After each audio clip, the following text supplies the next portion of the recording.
And new tonight at 6, Buffalo police confirmed to News 4 that a sniper rifle fell from the roof of a building in downtown Buffalo during Sunday's St. Patrick's Day parade. The police commissioner, Joe Gramaglia, says a BPD SWAT officer was doing routine surveillance on the roof of a building on Delaware Avenue.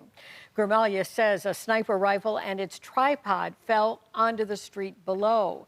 Buffalo police say they're now doing an internal investigation of the incident and are looking into strong winds as a factor. Law enforcement officials tell us the gun would not have fired from falling to the ground. Buffalo police do say that officers on the ground recovered that gun.